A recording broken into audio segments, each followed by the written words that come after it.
Magandang araw, bagong Pilipinas. Narito ang Police News Express sa oras na ito. Bilang bahagi ng mahigpit na paghahanda para sa ika-4 na State of the Nation Address o SONA ni Pangulong Ferdinand Marcos Jr., personal na nagsagawa ng inspeksyon si Chief PNP Police General Nicolas Torre III sa paligid ng Batasang Pambansa ngayong umaga. Ang isinagawang inspeksyon ay bahagi ng malawakang seguridad at operasyonal na plano ng pambansang pulisya upang matiyak ang mapayapa at maayos na daloy ng pambansang pagtitipon. Ayon sa ulat, nasa full alert status ang lahat ng police personnel na nakatalaga sa lugar.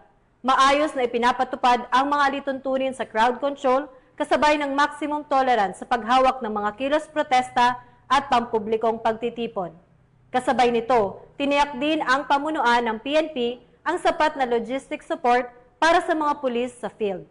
Namahagi ng food packs, raincoats at iba pang pangunahing kagamitan upang matiyak ang kahandaan at kaligtasan ng mga pulis habang naka-duty sa kabila ng pabago-bagong panahon.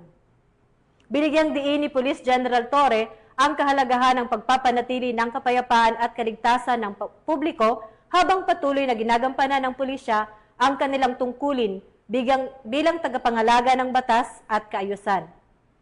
At para sa iba pang mga napapanahong balitang pampulisya, laging tumutok sa Police News Network, alagad ng batas, tagataguyod ng Balitang Pulis.